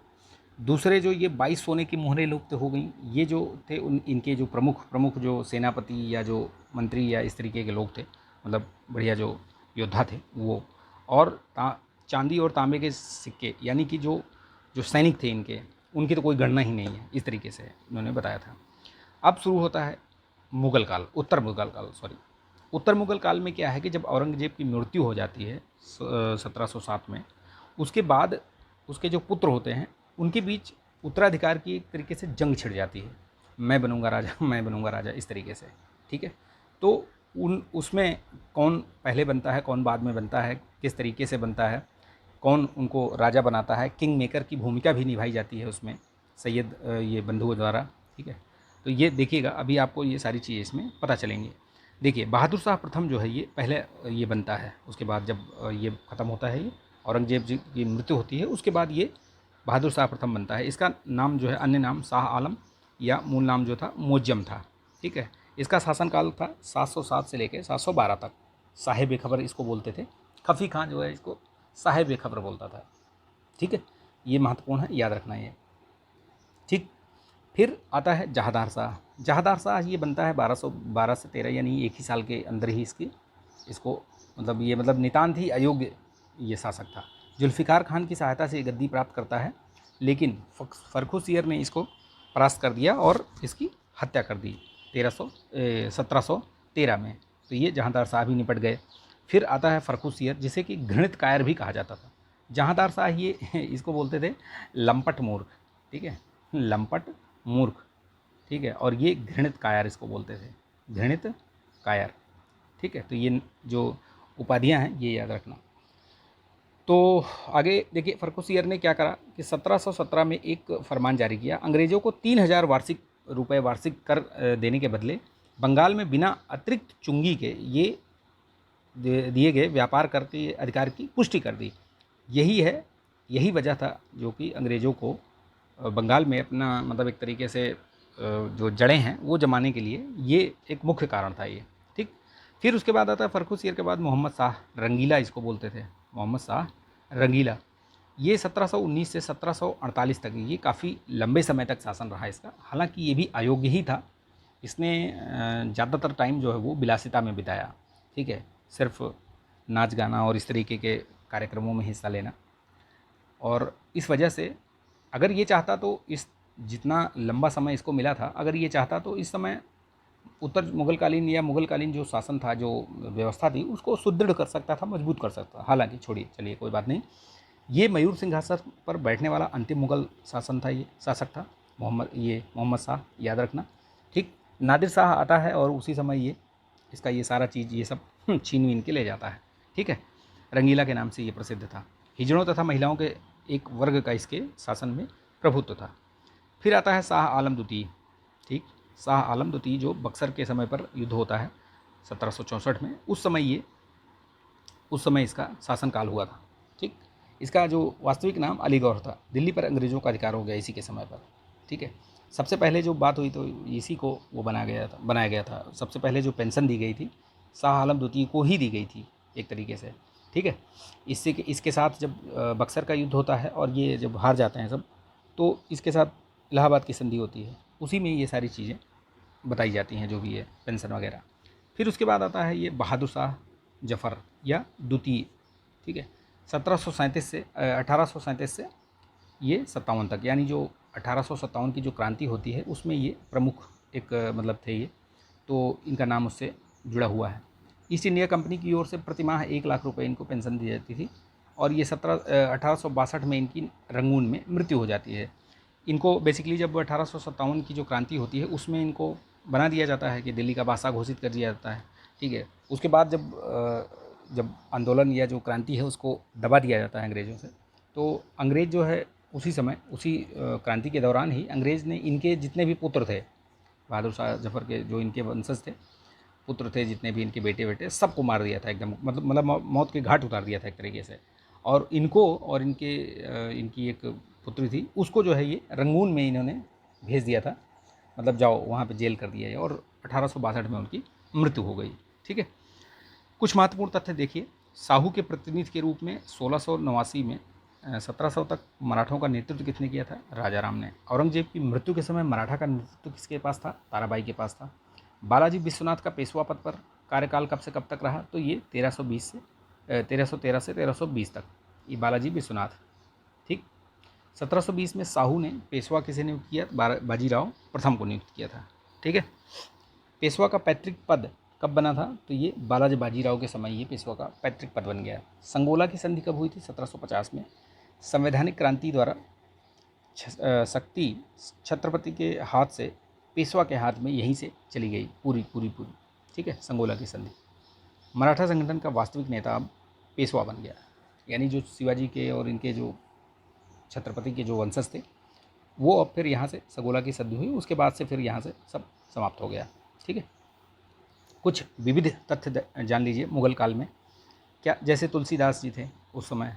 ठीक है, तो उनका उल्लेख अबुल फजल ने भी किया है आइन अकबरी में। ठीक है, ये प्रसिद्ध भक्ति जो संत कवि थे उनमें थे। ये अकबर और जहांगीर के समकालीन थे। ठीक है, इनके प्रमुख ग्रंथ जो है वो बहुत सारे हैं, वैसे तो बहुत सारे हैं, लेकिन ये रामचरितमानस और ये विनय पत्रिका, ये सब मतलब कुछ बहुत अत्यधिक फेमस है। रामचरितमानस तो आपको वैश्विक स्तर पर भी इसकी प्रसिद्धि देखने को मिलेगी। इनका जीवन काल देख लीजिए, यहाँ से यहाँ तक था। ठीक है, अवधी भाषा में ये लिखा गया है, पूछा भी गया ये प्रश्न है, CSAT में पूछा था ये 2019 में या 20 में पूछा था CSAT में कि रामचरितमानस किस भाषा में लिखा गया है, तो अवधी भाषा में। ये चीज़ें याद रखिएगा। अच्छा, आप बताइए कमेंट करके कि विनय पत्रिका किस भाषा में लिखी गई है? ये अवधी में लिखी गई है, ब्रज में लिखी गई है, भोजपुरी में लिखी गई है, या अन्य खड़ी भाषा में? बताइए कमेंट करके। ठीक है, अकबर का मकबरा के बारे में जान लीजिए, कुछ चीज़ें बताया है यहाँ पे, कहाँ पे बना है वैसे तो। ठीक है, ये निर्माण की योजना तो स्वयं अकबर ने ही बनाया था। प्रत्येक ऊपर की मंजिल नीचे की मंजिल की तुलना में छोटी होती गई है ये। ठीक है, ये निर्माण कार्य पूरा किसने करवाया था? तो जहांगीर, जाहिर सी बात है, उसका पुत्र था ये। ठीक है, सिकंदरा में है। ठीक, तो ये याद रखना, गुंबद विहीन है ये बेसिकली। ठीक है, तुलसीदास के छोटे बड़े ग्रंथ ये दिया हुआ है, मैं बोल रहा था ना बहुत सारे ग्रंथ की रचना करी है। तो दोहावली, गीतावली, विनय पत्रिका, रामचरितमानस, ये कवितावली, ये सब बड़े हैं, बड़े हैं। ठीक है, और ये छोटे छोटे हैं, ये पार्वती मंगल, जानकी मंगल, बरवै रामायण, वैराग्य संदीपनी, कृष्ण गीतावली, तो ये सब मतलब छोटे हैं, यानी लघु हैं ये। ठीक है, आगरा का किला के बारे में याद रखिए कुछ चीज़ें। अकबरी शैली का सर्वप्रथम उदाहरण अकबर द्वारा निर्मित, अकबर के प्रधान कारीगर कासिम खान की देखरेख में बना था ये। जहांगीरी महल इसी उसमें स्थित है। किले के अंदर अकबर द्वारा लाल पत्थर से निर्मित 500 से अधिक भवन यहाँ पे बनाए गए हैं आगरा किले में। ठीक है। रचना प्रमुख रचनाकार जैसे देखिए, ये देखिए भक्त नामावली ये ध्रुवदास, चित्रावली ये उस्मान, श्री भक्तमाल ये नाभादास, रसिक प्रिया रामचंद्र प्रिया और कवि प्रिया ये केशवदास। तो ये जितनी भी ये रचनाएं हैं इनका नाम याद रखिएगा। भक्त नामावली किसकी है? ध्रुवदास की है। चित्रावली किसकी है? उस्मान की है। श्री भक्तमाल ये नाभादास की है। ठीक है। कुछ महत्वपूर्ण फैक्ट याद रखिए। मजहर जारी करने के बाद अकबर द्वारा धारण की गई उपाधि तो सुल्तान आदिल या इमाम आदिल धारण करी थी। अकबर के दरबार में के प्रसिद्ध जो ग्रंथकर्ताओं में सबसे प्रमुख कश्मीर के मोहम्मद हुसैन को अकबर द्वारा क्या प्रदान किया गया था? कौन सी उपाधि दी गई थी? तो ज़री कलम। तो याद रखिएगा, मोहम्मद हुसैन को ज़री कलम की उपाधि धारण की थी, दिया था अकबर ने। हरिविजय सूरी को जगतगुरु की उपाधि से सम्मानित किया था किसने? अकबर ने। तो ये 2-3 जो फैक्ट हैं, महत्वपूर्ण फैक्ट, ये सब पूछे गए हैं ये, तो ये याद रखिएगा। कुछ और देखिए मध्यकाल के जो विविध तथ्य, जैसे इल्तुतमिश ने तुर्कान चहलगानी, ठीक है, 40 सरदारों का एक संगठन इसने शुरू किया था। मोहम्मद बिन तुगलक ने प्रतीक मुद्रा चलाई थी। ठीक है। अकबर ने दहसाला आईने दहसाला प्रथा शुरू की थी। ठीक है। शेर शाह ने सड़क ए आजम बनवाया था। ठीक, तो ये याद रखना। अलाउद्दीन खिलजी के नवीन धर्म चलाने का विचार त्याग कोतवाल अलाउल मुल्क की सलाह पर उसने मतलब तो त्याग दिया था, अदरवाइज़ वो एक नया धर्म को शुरू करने वाला था। जब उसने राजत्व प्राप्त किया तो वह शरीयत के नियमों और आदेशों से पूर्णतः स्वतंत्र था। यह कथन किसने कहा था? ये बर्नी द्वारा अलाउद्दीन खिलजी के लिए कहा गया था ये। ठीक है। बेसिकली उसके पहले क्या हुआ करता था, जब अलाउद्दीन खिलजी से पहले धर्म जो है वो राजनीति पर उसका मतलब अधिकार था, एक तरीके से प्रभुत्व था, प्रभाव था। लेकिन जब अलाउद्दीन आया तो उसने बोला ऐसा है भाई कि आप अपना जो शरीयत धर्म और मतलब उस तरीके के जो भी नियम कानून हैं वो हम पर मत वो करिए, हमें अपना काम करने दीजिए और ये आप धर्म को और राजनीति से अलग कर दीजिए। ठीक है। इसमें आपका हस्तक्षेप नहीं होना चाहिए। राजपथ के विषय में बलबन के विचार को पुनः जीवित किया उसने। ठीक है। प्रमुख मध्यकालीन स्थापत्य कहाँ कहाँ क्या क्या बनाए गए, जैसे अदीना मस्जिद ये कहाँ पे है? मालदा पश्चिम बंगाल में। ठीक है, पूछा जाता है। लाल दरवाज़ा मस्जिद उत्तर प्रदेश में जौनपुर में। दाखिल दरवाज़ा ये मालदा में है। तीन दरवाज़ा अहमदाबाद गुजरात में है। तीन दरवाज़ा जाइए, वहाँ पे मार्केट भी लगती है ये। ठीक है, मार्केट वगैरह लगती है वहाँ पे तीन दरवाज़ा में। वहाँ भी लाल दरवाज़ा और तीन दरवाज़ा के बीच में बहुत बड़ी मार्केट लगती है। नामदेव दर्जी ये भक्ति संत व्यवसाय। कबीर क्या थे? जुलाहा थे। रविदास क्या थे? मोची थे। और सेना नाई थे। तो जाति और उससे कुछ नहीं होता है, लोगों की जो उनके जो ज्ञान है उसकी चर्चा होती है, उसका ही इतिहास में उसका ही नाम होता है। किस जात के हैं, किस धर्म से हैं, इससे कोई फ़र्क नहीं पड़ता। ठीक, चलिए नेक्स्ट हम देखते हैं। कबीर ये भक्ति संत जीवन काल इसमें दिया गया है, कहाँ कहाँ क्या क्या रहा। जैसे गुरु नानक का दिया हुआ याद रखिएगा, चैतन्य का याद रखिएगा, मीराबाई, ये क्रम पूछ लेता है कि कौन पहले रहा कौन बाद में रहा, इस तरीके से, तो ये याद कर लीजिएगा इसको। ठीक है। ये महाप्रभु चैतन्य के बारे में कुछ कुछ चीज़ें दी गई हैं, जैसे माता का नाम, पिता का नाम जगन्नाथ मिश्र। संस्थापक ये मध्य गौड़ी संप्रदाय के संस्थापक रहे हैं। आराध्य देवता इनके कृष्ण रहे हैं। इनका जीवन काल याद रखना 1486 से 1533। ठीक है। भक्ति आंदोलन के प्रसिद्ध संत थे। निमाई इनका बचपन का नाम था। ठीक है, किसका? चैतन्य महाप्रभु का। जन्म इनका नादिया जिले में पश्चिम बंगाल में। ठीक है, ये याद रखना। भरकरी संप्रदाय ये इसका जो देखिए, वारकरी संप्रदाय ये जो संस्थापक थे ज्ञानेश्वर थे अग्रगण्य। अन्य संत इसके कौन कौन से रहे हैं? नामदेव, तुकाराम। अगर पूछा जाए इस तरीके से, शायद प्रश्न पूछा भी गया है कि नामदेव और तुकाराम किस संप्रदाय से संबंधित हैं, तो वारकरी संप्रदाय। ठीक। मुख्य पीठ इनकी पंढरपुर महाराष्ट्र में है। विशेष तथ्य इसके बारे में देखिए, जो विठोबा की पूजा ये कृष्ण के अवतार के रूप में करते हैं वहाँ पर, विठोबा। ठीक। कुछ अन्य मध्यकालीन जो कवि और रचनाएं हैं, जैसे चंदायन ये किसकी कहानी है, किसकी रचना है? मुल्ला दाऊद की। ठीक। अमीर खुसरो की आशिका और नूह सिपहर ये सब बहुत पूछी गई हैं। ठीक है। दामोदर कवि है। लखन सेन पद्मावती की कथा। सोमनाथ ये राग विबोध, जाने कितने बार पूछे गया है ये, देख लीजिए उठा के PYQ, बार बार पूछा गया है ये। ठीक है। आशिका, नूह सिपहर, मुल्ला दाऊद, ये चंदायन, ये सब पूछे गए हैं ये सब। ठीक, चलिए नेक्स्ट देखते हैं, हम आगे बढ़ते हैं। हल्दी घाटी का युद्ध के बारे में देख लीजिए।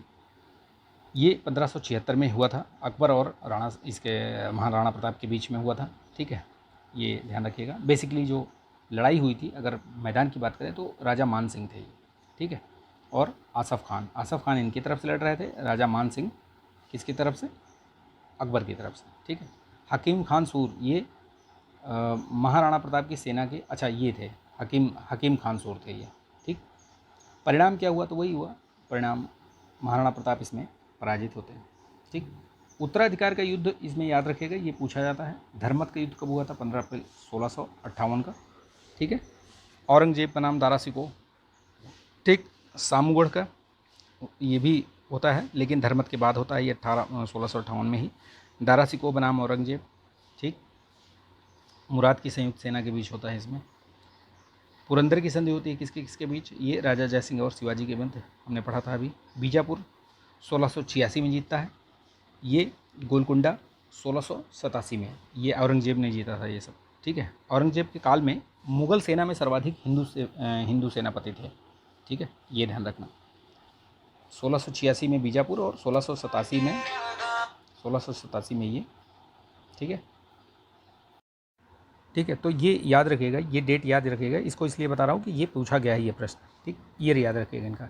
अब हम प्रवेश करते हैं आधुनिक भारत के इतिहास में, ठीक है, कहाँ से क्या शुरुआत हुई। आधुनिक भारत का इतिहास अगर हम देखें तो जब मुग़ल जो उत्तरवर्ती मुग़ल ये शुरुआत होती है, ठीक है, उत्तरवर्ती मुग़ल का जो टाइम पीरियड है, वहाँ से हम मान सकते हैं, जैसे कि औरंगजेब की मृत्यु होती है, उसके बाद से आप आधुनिक भारत की शुरुआत को हम मतलब शुरू कर देते हैं मानना, यहाँ से मतलब लगभग सुविधा, अध्ययन की सुविधा की दृष्टि से ये यहाँ से शुरुआत हो जाती है। अब इसमें क्या होता है कि सबसे पहले हम जो पढ़ते हैं तो भारत में यूरोपीय कंपनियों का आगमन पढ़ते हैं। कौन कंपनी पहले आई, किस कंपनी ने कहाँ पर अपना जो कारखाना है, पहला कारखाना स्थापित किया, किस जगह पे स्थापित किया, उस समय यहाँ पे सम्राट कौन था, राजा कौन था, ये सारी चीज़ें हम शुरू करेंगे, ठीक है। बेसिकली अगर हम ब्रिटिश इंडिया या ब्रिटिश जो कंपनी ईस्ट इंडिया कंपनी थी उसकी स्थापना और इस सब के बारे में बात करेंगे तो हमें पीछे से जाना पड़ेगा कि उसकी स्थापना जो है वो 1600 में हुई थी, ठीक है, ब्रिटिश में हुई थी। उसको ईस्ट इंडिया में व्यापार करने के लिए 20 वर्षों का उसको चार्टर प्रदान किया गया, ठीक है, उस समय जो वहाँ की महारानी थी ब्रिटेन की, ठीक है।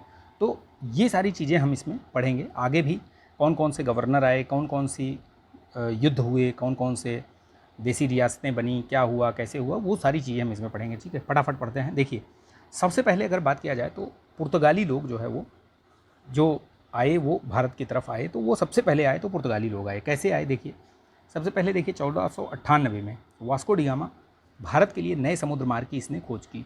बेसिकली हमें इतिहास में, चाहे तो आप इसको जानबूझ के कहिए या जो भी कहिए, इतिहास में लोगों को ये पढ़ाया जाता है कि भारत की खोज किसने की, जबकि ये गलत है, ठीक है। भारत क्या एक मतलब कोई ऐसी वस्तु थी जिसका इन्वेंशन किया गया, बिल्कुल गलत है ये, ठीक है। यहाँ पे जो लिखा हुआ है ये बिल्कुल सही लिखा हुआ है कि भारत के लिए एक नए समुद्री मार्ग की खोज किसने की थी, वो की थी वास्को डी गामा ने। लेकिन आपने भी बचपन में शायद ये पढ़ा होगा कि भारत की खोज किसने की, वास्को डी गामा। वो अमेरिका की खोज किसने की, कोलंबस। अरे भैया, अमेरिका भी बहुत पहले से है और भारत भी। भारत का तो आज का है, यहाँ पे कितने वर्षों, सैकड़ों, हजारों वर्षों से यहाँ पे है, ठीक है। पुराणों में, वेदों में इसके बारे में जानकारियाँ मिलती हैं, ठीक। तो ये चीज़ें याद रखिएगा आप। अपने बच्चों को अगर आप बताएंगे तो एटलीस्ट ये बताइएगा कि भारत के जो आने के लिए एक नए समुद्री मार्ग की खोज किसने की, तो वो किसने की थी, वास्को डी गामा ने, ठीक है। 1498 में आया था वो। किसके साथ आया था ये, मजीद नामक एक ये था, सहायक था, उसके साथ आया था। ये कालीकट के उस पे तट पे आया था और वहाँ पे उस समय जमोरिन नाम का शासक था, उसने उनका स्वागत किया और लौटते समय यहाँ से वो मसाले लेकर गया, ठीक है। और उन मसालों से वहाँ पे जो पुर्तगाल गया वो, तो वहाँ पे उसने 60 गुना, 1 गुना, 2 गुना, 3 गुना, 4 गुना नहीं, 60 गुना, यानी कि आप सोच सकते हो, अंदाज़ा लगा सकते हो कि कितना उसको मुनाफा हुआ यहाँ से जो वो मसाला और ये सब लेके गया था, ठीक। तो ये चीज़ याद रखिएगा, ठीक है। अब इसी में जैसे फ्रांसीसियों में ही ये फ्रांसिस्को दी अल्मीडा, इनका जो ये फ्रांसीसी बोल रहा हूँ, पुर्तगालियों में भी ये सबसे पहले यही लोग आए, ठीक है। वास्को डी गामा ये 1498 में आया, फिर उसके बाद 1501 में भी आया था ये, ठीक है।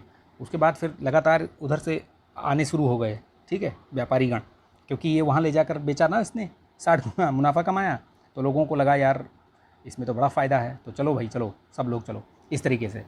तो ये फ्रांसिस्को दी अल्मीडा इनका एक गवर्नर था, यहाँ पे आया, पुर्तगाली गवर्नर। ये भारत में पदभार इसने ग्रहण किया। ये प्रथम पुर्तगाली वायसराय था 1505 में, तो ये याद रखिएगा। ब्लू वाटर पॉलिसी इसने शुरू की, नीला शांत जल की नीति इसने हिंद महासागर में अपना प्रभुत्व स्थापित कर दिया और बोला कि भाई यहाँ से जो जाएगा, बेसिकली वो था कि यहाँ पे एक तरीके से लगान दे के जाएगा, इस तरीके से हुआ, ठीक है। इससे बिना इसको चुंगी एक तरीके से कह सकते हो आप ना, ठीक है। तो ये याद रखना। फिर उसके बाद आता है अल्फांसो दी अल्बुकर्क। फ्रांसीसी अल्मीडा के बाद आता है ये अल्बुकर्क। अल्बुकर्क ये जो है वास्तविक संस्थापक यही था पुर्तगालियों का। इसने 1510 में बीजापुर के शासक यूसुफ आदिल शाह से, नाम याद रखिएगा, इससे गोवा छीना और वहाँ पे अपनी राजधानी बनाई। मलक्का जो कि दक्षिण पूर्व एशिया की प्रमुख एक तरीके से मंडी थी उस समय, और हरमुज जलसन जो फारस की खाड़ी में है, इन दोनों जगह पे एक आप देखिए, अगर इसकी अवस्थिति देखेंगे, अगर आप ये भारत मान लीजिए, ये भारत है ऐसे, ठीक है, तो यहाँ पे कहीं इधर हरमुज पड़ेगा और इधर आपका मलक्का पड़ेगा इस तरफ। तो अब देखिए इधर से जो एंट्री होगी या इधर से जो एंट्री होगी या एग्जिट होगी, ठीक है, ये दोनों जगहों पर इसने कब्जा कर लिया। तो इसका मतलब पुर्तगालियों का इतना वर्चस्व उस समय स्थापित हो गया था, ठीक है। कोचीन भारत में प्रथम यूरोपीय जो एवं पुर्तगालियों का निर्माता यहाँ पे बनाया गया यहाँ पे, मतलब उसने कारखाना स्थापित किया 1503 में, ठीक। ये चीज़ याद रखिएगा। इसमें और चीज़ याद रखिए, जैसे कि ईस्ट इंडिया कंपनी के बारे में, अभी पुर्तगालियों के बारे में पढ़ा तो हमने इनके बारे में भी पढ़ सकते हैं। इनका जो है क्रम याद रखिएगा, जो इनका जो क्रम है, ठीक है, यूरोपियों का जो आगमन क्रम है वो आगे मिलेगा आपको, नहीं मिलेगा तो मैं अभी बता दूंगा आपको, ठीक है। देखिए ऐसे भी याद देख ही लीजिए, PD BD FS, ठीक है। ये क्या है, ये क्रम है, ये पूछा भी जाता है। सबसे पहले पुर्तगाली आए, फिर डेनिश आए, फिर ब्रिटिश आए, फिर डच आए, फिर फ्रांसीसी आए, फिर स्पेनिश सबसे लास्ट में आए, फ्रांसीसी भी उसके बाद, फिर ये ब्रिटिश, तो ब्रिटिश यहाँ आए, ठीक है, ये याद रखना। 1599 में ये ईस्ट इंडिया कंपनी बनी, ठीक है। ये चार्टर, ये एक मर्चेंट एडवेंचर्स के नाम से शुरू किया गया। 1600 में इसको जो है एलिजाबेथ प्रथम ने 15 वर्षों हेतु जो है वो अधिकार प्रदान किया कि जाइए आप पूर्व में व्यापार कीजिए, ठीक। उस समय भारत में कौन था बादशाह, तो ये अकबर थे उस समय, ठीक, याद रखना। कंपनी सर्वप्रथम अस्थायी कारखाना कहाँ पर स्थापित की थी, मसूलीपट्टनम में, याद रखिए, पूछा जाता है। और 1613 में ये स्थायी कारखाना खोला गया। 1611 में मसूलीपट्टनम, 1613 में सूरत में स्थायी। तो स्थायी और अस्थायी कन्फ्यूज़ मत होइएगा, ठीक। चलिए, अच्छा एक चीज़ और बता देता हूँ मैं आपको, पहले भी शायद मैंने किसी वीडियो में बताया हुआ है। कारखाना, ठीक है, बस्ती, ठीक है, कारखाना हो गया, बस्ती हो गया, या कंपनी मतलब एक तरीके से, और फैक्ट्री, ठीक है, ये सब एक ही चीज़ हुआ करती थी, ठीक। तो ये कन्फ्यूज़ मत होइएगा, कहीं पे बस्ती, कहीं पे फैक्ट्री इस तरीके से दिख जाए, कहीं पे कारखाना, कहीं पे किला, ये कोठरी, किला इस तरीके से भी मिल जाए, तो कन्फ्यूज़ मत होइएगा, वो एक ही चीज़ की बात करेगा, ठीक। चलिए नेक्स्ट हम देखते हैं आगे। फ्रेंच ईस्ट इंडिया कंपनी आती है, ठीक है। अभी हमने पुर्तगालियों को देखा, अंग्रेज़ों को देखा, और फ्रेंच को देखते हैं। इसका मूल नाम ये था, स्थापना वर्ष 1664। किसके टाइम पे ये पूछा जाता है, तो उस समय वहाँ पे कौन था राजा, तो लुईस, ये जो 14वां था उसके समय पे हुई थी ये, ठीक, ये याद रखना। 1668 में सूरत में प्रथम फ्रांसीसी जो कारखाने की स्थापना की गई, यह ध्यान रखना। प्रकृति द्वारा, ये राज्य द्वारा निर्मित, यानी कि ये एक तरीके से सरकारी कंपनी थी ये, जबकि ब्रिटिश EIC क्या थी, EIC सरकारी नहीं थी, ठीक है, PPP मॉडल टाइप की थी, ठीक है, या फिर पूरा ही वो प्राइवेट थी, ठीक, पूरा ही प्राइवेट थी वो। और यहाँ 1667 में ये फ्रांसीसी कैरो ये अभियान दल के साथ भारत रवाना हुआ, ठीक। और यहाँ पे जो दिया हुआ है, ये 68 में आके यहाँ पे सूरत में स्थापित कर लिया इसने अपना, ठीक। चलिए देखते हैं, यहाँ पे कुछ महत्वपूर्ण तथ्य देख लीजिए। अंग्रेज़ों के व्यापार केंद्र के लिए हुगली के स्थान पर सुतनौती जिसको बोलते हैं, चयन करने वाले कासिम बाजार की फैक्ट्री का प्रमुख था। वो कौन था, जॉब चार्नॉक, ठीक। इसी ने, जॉब चार्नॉक ने ही जो है एक तरीके से देखा जाए तो कलकत्ता की स्थापना की थी, उसमें 2-3 जगहों को मिला करके, ठीक है। कोच्चि ब्रिटिश उपनिवेश के तहत ये कब सम्मिलित हुआ था, तो 1814 में कोच्चि को शामिल कर लिया गया था। अभी आगे देखते हैं, कुछ महत्वपूर्ण तथ्य देखते हैं। अंग्रेजी शासनकाल में अफीम उत्पादन हेतु प्रसिद्ध भारतीय राज्य कौन सा था, तो ये बिहार था। बिहार के उस समय बिहार मतलब फेमस था। पुर्तगालियों को स्वाली नामक स्थान पर हराने वाले अंग्रेज, तभी तो ये जो अंग्रेज़ थे जब ये आए, तो चूँकि पुर्तगाली तो बहुत पहले आ चुके थे और उन्होंने अपना प्रभुत्व स्थापित कर लिया था, तो उनको कोई एक तरीके से टक्कर देने वाला नहीं था। जब अंग्रेज़ आए, अंग्रेज़ों ने इनको टक्कर दी, तो इस तरीके से जो है, उस समय कौन था यहाँ पे, उस समय यहाँ पे जहांगीर और इनका शासनकाल चल रहा था। ठीक है, 1612 में 11 में ये स्वाली का युद्ध हुआ था। उस समय जहांगीर था, तो जहांगीर बड़ा मतलब प्रभावित हुआ इनसे, इसलिए इनको, इन लोगों को मतलब वहाँ दे देता है। 1613 में इनको बोलता है कि ठीक है भैया, आप सूरत में या कहीं जहाँ भी आपको सही लगे वहाँ पे जाओ और अपना एक स्थायी फैक्ट्री खोल लो। तो ये तभी तो 1613 में जाके ये स्थायी फैक्ट्री खोलते हैं वहाँ पे। ठीक है, तो ये सारी चीज़ें थी। हुगली को हाँ, एक मिनट, पुर्तगालियों को स्वाली नामक स्थान पर हराने वाला अंग्रेजी अधिकारी का नाम क्या था? तो थॉमस पेस्ट का नाम याद रखिएगा, स्वाली के युद्ध में। हुगली को बंगाल की खाड़ी में समुद्री लूटपाट के लिए अड्डे के रूप में कौन प्रयोग करता था? तो यही थे, पुर्तगाली लोग थे। ये बदमाशी करने लगे थे यहाँ पे। ठीक है, व्यापार के साथ साथ इन्होंने भारतीय क्षेत्राधिकार पर भी, मतलब क्षेत्राधिकार कर लिया भारत पर काफ़ी जगहों पर, जैसे गोवा हो गया, ये सब हो गया, ये सब इन्हीं के अधिकार में आ गया। फिर इसके बाद ये लोग बंगाल की खाड़ी में लूटपाट भी करने लगे थे। ठीक है, तो इनकी बदमाशियाँ मतलब बढ़ती जा रही थी। यूरोपीय व्यापारिक कंपनियों के भारत आने का क्रम मैंने बता दिया आपको। सबसे पहले पुर्तगाली आए थे, इसीलिए मैंने PDBDFS ये इस तरीके से याद रखिएगा, तो याद रहेगा आपको। ठीक है, PDBDFS। ठीक, तो ये ध्यान रखिएगा। कुछ और परीक्षा उपयोगी दृष्टि देखिए। भारत में सबसे पहले आने वाले जो ये थे 1498 में, सबसे अंत में जाने वाले यूरोपीय कंपनियां भी यही थी। कौन सी? पुर्तगाली, यानी सबसे पहले आए और सबसे बाद में गए भी है। ठीक, पुर्तगालियों को भगाया गया था, आपको याद होगा कि गोवा में जो है 1961 में ही तो हुआ था ये। ठीक है, गोवा को आज़ाद कराया गया था। यूरोपीय शक्तियों में सर्वप्रथम भारत में सामुद्रिक व्यापारिक केंद्र स्थापित किसने किया था? तो यही थे, सबसे पहले यही आए थे। दूसरी फैक्ट्री इन्होंने कहाँ लगाई थी? कन्नूर में। ठीक, हुगली स्थित पुर्तगाली बस्तियों को पूरी तरह नष्ट किया गया मुगल बादशाह शाहजहाँ। ठीक है, शाहजहाँ ने इनको सबक सिखाया था। जहांगीर के बाद जब शाहजहाँ आता है तो इसने इन भगाने की कोशिश करी थी। ठीक है, ये कुछ ऐसा हुआ था कि इनके बीच युद्ध हो गया और पुर्तगालियों को हुगली से एकदम खदेड़ दिया था। प्रथम डच फैक्ट्री का स्थल मुसुलुपट्टनम। ठीक है, डचों की बंगाल में प्रथम फैक्ट्री कहाँ लगी थी? 1627 में, पीपली में। ठीक है, ये ध्यान रखिएगा। देखिए, इनका जो स्थापना वर्ष है देख लीजिए, बहुत महत्वपूर्ण नहीं है, इसमें पूछा नहीं जाता है, बस ईस्ट इंडिया का याद रखना ही है, बाकी ठीक है। ठीक है, ये इसका पुर्तगाली जो कंपनी थी उसका नाम याद रखिएगा, स्टाडो द इंडिया करके। ठीक, चलिए नेक्स्ट हम देखते हैं। देखिए, इसमें अब अंग्रेज़ क्या है, जैसे कि ब्रिटिश का कैसे ये आधिपत्य कैसे शुरू होता है, कैसे ये अपनी जड़ें सबसे पहले आते हैं व्यापार के लिए आते हैं, फिर उसके बाद धीरे धीरे यहाँ पे इन्होंने मतलब अपना एक क्षेत्र बना लिया। क्षेत्र बनाने के बाद फिर युद्ध भी लड़ने लगे देसी रियासतों से, फिर यहाँ पे राजस्व का अधिकार ले लिया इस तरीके से। तो धीरे धीरे इन्होंने बहुत सारे युद्ध किए, बहुत सारी संधियाँ करी, उससे यहाँ पे इन्होंने अपने साम्राज्य को विस्तार दिया और मजबूती प्रदान की।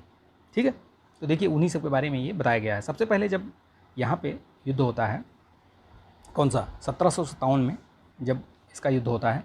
ठीक है, उसमें ये ठीक है, तो इसमें क्या बता रहा है? इसमें महत्वपूर्ण संधियों के बारे में बता रहा है। ये संधियाँ जो हुई, इलाहाबाद की संधि हुई, ये किसके तहत हुई थी? ये हुई थी, ये एक तो ये है 1765 की जो बक्सर की युद्ध हुआ था, बक्सर युद्ध के बाद। उसके पहले जो युद्ध हुआ था 1757 में हुआ था, प्लासी वाला युद्ध। ठीक है, तो वो उसके बाद ये युद्ध होता है। उसमें जो है जैसे दो संधियाँ होती हैं। पहली संधि होती है वो किसके? अंग्रेज़ों और मुग़ल सम्राट शाह आलम द्वितीय। ठीक है, और दूसरी जो होती है वो अंग्रेज़ और अवध के नवाब शुजा-उद-दौला के बीच में। फिर ये मैंगलोर की संधि करते हैं किसके साथ? ये अंग्रेज़ और टीपू सुल्तान के बीच में होती है। ठीक है, 1784 में, याद रखिएगा ये डेट। फिर सालबाई की संधि ये मराठों के साथ करते हैं। ठीक है, अलग अलग राज्यों से अलग अलग ये संधियाँ करते हैं। मद्रास की संधि फिर इन्होंने हैदर अली के साथ की थी। ठीक, तो ये इस तरीके से इनका जो मेन उद्देश्य था, इनकी जो रणनीति थी वो यही थी कि अगर हार पहले तो हरा दो, अगर नहीं हारे वो खुद, अगर हारने की उस पर आ गए तो संधि कर लो। ठीक है, और उसके बाद धीरे धीरे उनको कमज़ोर करो, कमज़ोर करने के बाद फिर से उनको आक्रमण करो और हरा दो। इस तरीके की रणनीति अपनाकर चलते थे ये लोग। ठीक, तो ये याद रखना। बाकी देखिए कुछ प्रमुख व्यापारिक डच केंद्र हैं, ये याद रखिएगा इनको। चिंसुरा में, मसूलीपट्टनम, सूरत, भरूच, आगरा, कोचीन, अहमदाबाद। ठीक, देखिए आंग्लो और फ्रांसीसी संघर्ष।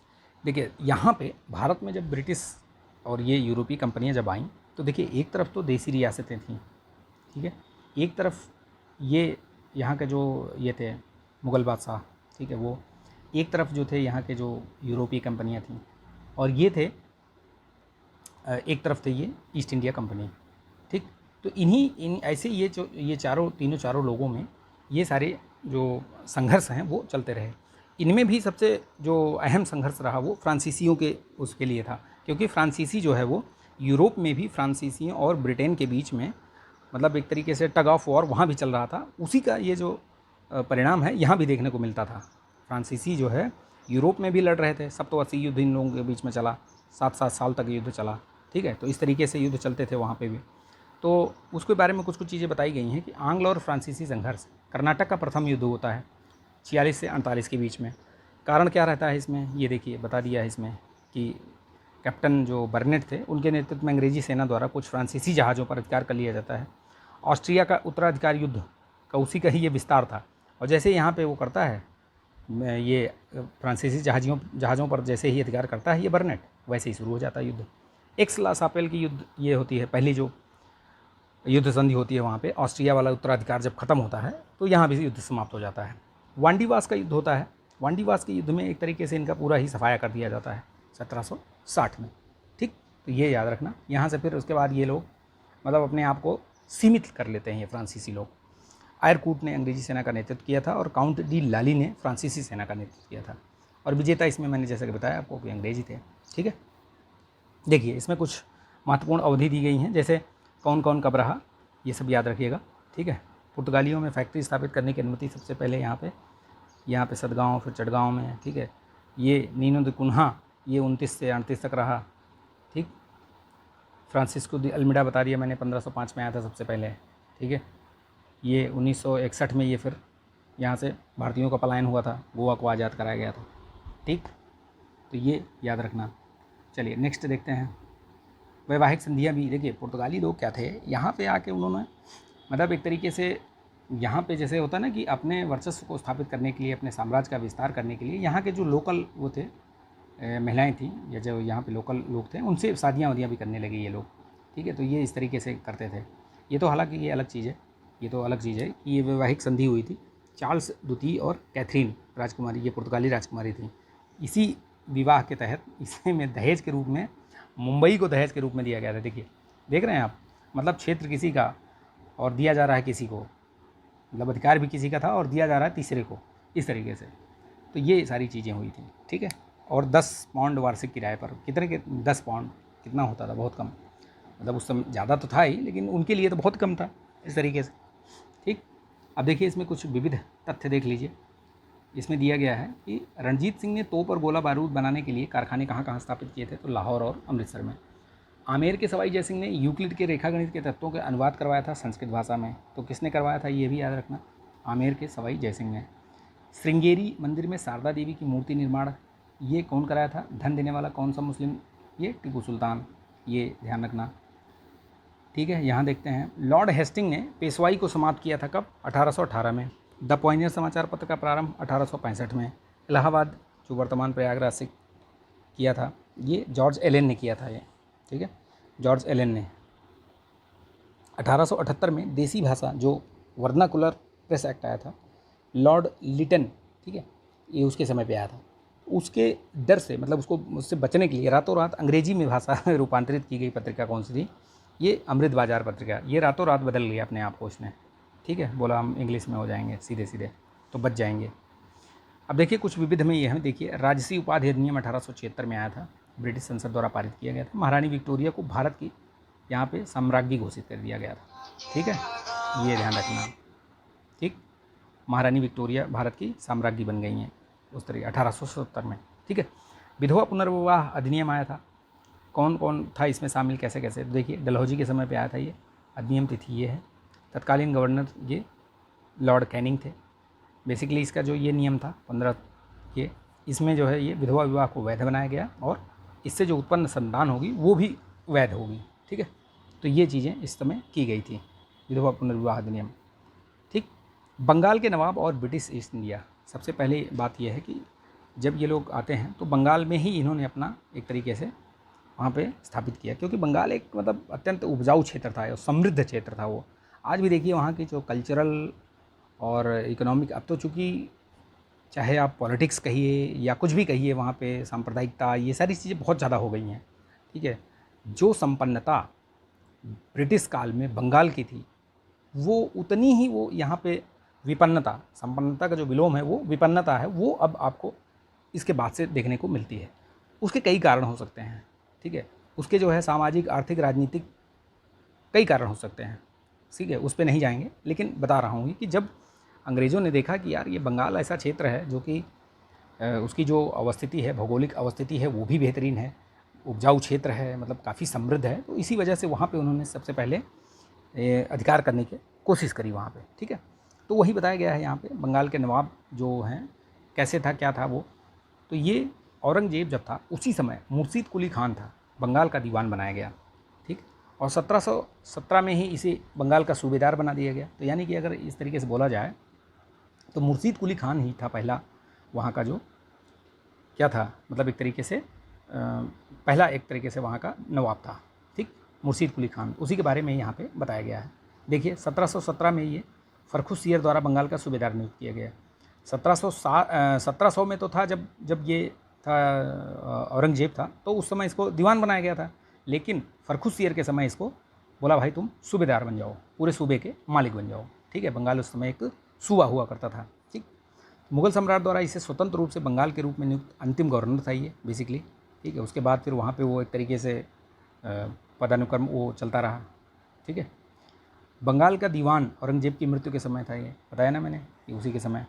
1713 में फरखुस सियर द्वारा बंगाल का उप सूबेदार नियुक्त किया और 1717 में इसको सूबेदार नियुक्त कर दिया। इजारा व्यवस्था यहाँ पे लगाया इसने, राजधानी ढाका से मकसूदाबाद स्थान किया, यानी मुर्शिदाबाद लेके आई है, ठीक, ये चीज़ याद रखना। फिर आता है उसके बाद बहुत सारी चीज़ें की थी इसने, इजारेदारी व्यवस्था और ये सब, मतलब भूमि बंदोबस्त के विषय में और इन सब में काफ़ी अच्छा काम किया था इसने, ठीक है। तो ये याद रखना। फिर ये उसके बीच में भी कई सारे आते हैं जो सुजाउद्दीन, सरफराज वगैरह, लेकिन अलीवर्दी खान का दिया गया क्योंकि अलीवर्दी खान थोड़ा सही था ये, ठीक है। तो ये इसके बारे में याद रखिएगा, यहाँ दिया हुआ है ना अलीवर्दी खान। अलीवर्दी खान के बारे में देखिए 1740 में ये यूरोपीय शक्तियों का ये तुलना इसने की थी मधुमक्खी से। इसने बोला भी था यदि उन्हें, ये देखिए, यदि उन्हें छेड़ा ना जाए तो वे शहद देंगी, लेकिन यदि उन्हें छेड़ दिया जाए तो वो काट काट कर मार डालेंगी। कहने का मतलब है कि जो यूरोपीय शक्तियाँ थी उनको एज इट इज़ रहने दो, तब तो ठीक है, अदरवाइज़ अगर छेड़ दिए तब तो फिर मतलब वो गड़बड़ कर देंगे, ठीक है। अलीवर्दी खान के बाद सिराजुद्दौला बैठता है। ये अलीवर्दी खान से संबंधित और भी कुछ चीज़ें हैं, याद रखिए यहाँ पे, ठीक है। ये देख लीजिए, ये ठीक है, ये देखिए 1733 में बंगाल के नवाब सुजाउद्दीन द्वारा ये बिहार का उप सूबेदार नियुक्त किया गया। 1740 में गिरिया के युद्ध में सरफराज को परास्त किया। सरफराज इससे पहले जो था वो सरफराज ही था, ये तो 40 में बना ना, ये उसके पहले तो सरफराज ही था, ठीक है। बंगाल की गद्दी पर इसने आधिपत्य स्वीकार वो किया, ठीक।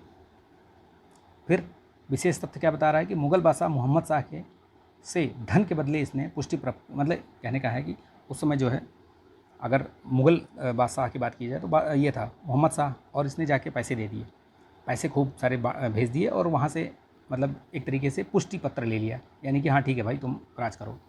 स्वर्ण रेखा नदी बंगाल और मराठों के मध्य जो है ये सीमा निर्धारित कर दी। उत्तराधिकार इसका कौन था? सिराजुद्दौला था, ठीक है। इसकी मृत्यु 1756 में हो जाती है। सिराजुद्दौला आता है उसी के समय प्लासी युद्ध वगैरह होता है। अलीवर्दी खान का ये दौहित्र था, ठीक है। और ब्लैक होल की घटना इसी के समय पर होती है 1756 में। प्लासी के युद्ध में रॉबर्ट क्लाइव द्वारा ये परास्त हो जाता है। बेसिकली इसको जैसे बोलते हैं ना कि एक तरीके से इसके जो इंटरनल जो इसकी पॉलिटिक्स थी उसकी वजह से इसके कई सारे जो मंत्रीगण और ये सब थे, बेसिकली जो इसका सेनापति था वो भी जाके अंग्रेज़ों से मिल गया था ये, ठीक है।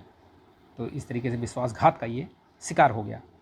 सिराजुद्दौला की जो प्रतिद्वंदी थे कौन कौन से थे ये सब? शौकत जंग, ये पूर्णिया का नवाब था। घसीटी बेगम, मीर जाफ़र अली बंगाल की सेना का नायक था, यही मीर जाफ़र, ठीक है। यही जाकर अंग्रेज़ों से मिल जाता है, ये मीर जाफ़र ही तो था, ठीक, ठीक है। ये बाकी और देखते हैं हम। प्लासी, वर्तमान नाम इसका क्या है, पलासी का युद्ध मैदान जो है पश्चिमी बंगाल के राज्य के नदिया ज़िले में स्थित, तो ये भागीरथी नदी के किनारे। कंपनी द्वारा नियुक्त 2 उप दीवान, ये तो प्लासी युद्ध के बाद। मोहम्मद रज़ा खान ये बंगाल के लिए और राजा सिताब राय बिहार के लिए। बक्सर युद्ध के समय बंगाल का नवाब कौन था? तो मीर जाफ़र था, याद रखिएगा, मीर कासिम नहीं था। मीर कासिम तो भाग चुका था वहाँ से, ठीक है, मीर जाफ़र को बना दिया गया था। ठीक, प्लासी के युद्ध के बाद मीर जाफ़र बनता है और मीर जाफ़र को फिर से धोखा दे के मीर कासिम बैठ जाता है। मीर कासिम बैठता है। मीर कासिम चूँकि चालाक और चतुर था, उसने क्या करा कि उसने अपनी राजधानी वगैरह परिवर्तित कर ली और ये सारी चीज़ें कर ली। तो अंग्रेज़ों को लगा यार ये तो गड़बड़ कर रहा है, हमें मतलब हमारे लिए ये खतरा बन सकता है, तो उसको पदच्युत कर दिया। ये भाग के गया फिर शुजाउद्दौला के पास, और शाह आलम द्वितीय थे उस समय मुग़ल सम्राट। इनसे अपने आपस में सलाह मशविरा किया या जो भी किया, इनकी संधि हुई और बक्सर का युद्ध होता है। बक्सर के युद्ध में ये लोग हार जाते हैं और वहीं से एक असली एक मतलब प्रत्यक्ष रूप से EIC जो है वो बंगाल पे शासन करने लगती है, ठीक है। और इन लोगों से भी संधि वगैरह करती है। इलाहाबाद की संधि जो होती है 1765 में, वो बताया था मैंने। तो मीर कासिम के बारे में देखिए, मीर जाफ़र के बारे में तो बता दिया कि जब प्लासी का युद्ध हुआ उसके बाद मीर जाफ़र बन जाता है नवाब, ठीक, सिराजुद्दौला के बाद। उसके बाद जो है ये देखिए मीर कासिम बैठता है। मीर कासिम ये उसी अली वर्दी खान के उत्तराधिकारी नवाबों में से सबसे योग्य यही था।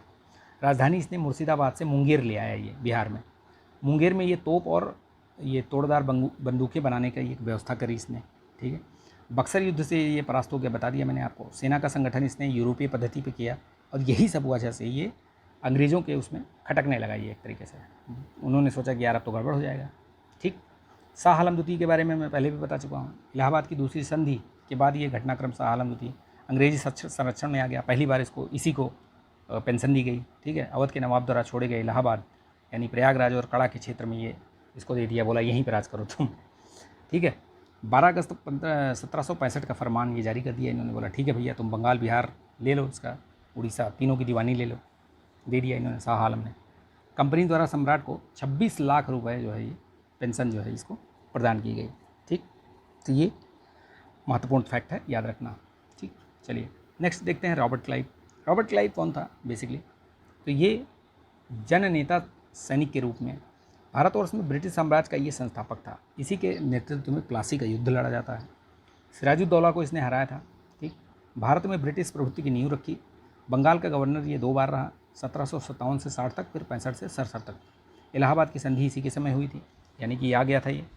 श्वेत विद्रोह इसी के समय हुआ था अंग्रेज़ों का, ठीक है। बंगाल में लुटेरा राज का संस्थापक भी कहा जाता है, ठीक। अब महत्वपूर्ण आता है एक, बता दिया मैंने, बक्सर का युद्ध वाला भी बता दिया मैंने, ठीक है। बक्सर का युद्ध, इसमें बंगाल का तत्कालीन जो नवाब था मीर जाफ़र, और बक्सर ये अंग्रेजी सेना की कमान किसके हाथ में थी? Munro Hector. बंगाल का तत्कालीन गवर्नर कौन था? ये हेनरी वैनस्टार्ट, ठीक। मीर कासिम, अवध के नवाब शुजाउद्दौला और मुगल सम्राट शाह आलम द्वितीय, ये मैं बता चुका हूँ अभी आपको, पूरी कहानी मैंने बता दी। डुप्ले कौन था? देखिए, डुप्ले पहली बार यूरोपीय सेना को भारतीय राजदरबारों में नियुक्त करवाया, यानी कि ये जो सहायक संधि वेलेस्ली ने शुरू की थी ना, वो वेलेस्ली ने तो बाद में शुरू करी थी। पहले तो डुप्ले था इसका वो शुरू करने वाला, ठीक है। सबसे पहले डुप्ले ही था जो ये सहायक संधि शुरू करी थी, वो तो बाद में उसने उसको प्रचलित कर दिया। सूरत, फ्रांस का भारत में पहला व्यापारिक कारखाना यहाँ पे स्थापित किया गया, ठीक है, सूरत में। चलिए नेक्स्ट हम देखते हैं, अभी देखते हैं कितना पेज बचा हुआ है इसमें। अभी तो इसमें बहुत ज़्यादा है, चलिए कोई बात नहीं, हम एक काम करते हैं, इसको यहीं तक रखते हैं, ठीक है। इसके आगे हम यहाँ से क्षेत्रीय राज्य के बारे में पढ़ेंगे, क्या क्या क्षेत्रीय जो राज्य थे वो कैसे कैसे उदय हुआ, क्या क्या हुआ, कौन कौन था उसमें, ठीक है। क्षेत्रीय राज्यों के बारे में हम पढ़ेंगे। यहाँ पंजाब और मैसूर के बारे में ये चीज़ें बताई गई हैं, ये हम अगले वीडियो में पढ़ेंगे। तो आपको वीडियो कैसा लगा ज़रूर कमेंट करिएगा और लाइक शेयर सब्सक्राइब कीजिएगा, ठीक है। मिलते हैं नेक्स्ट वीडियो में। जय हिंद, जय भारत।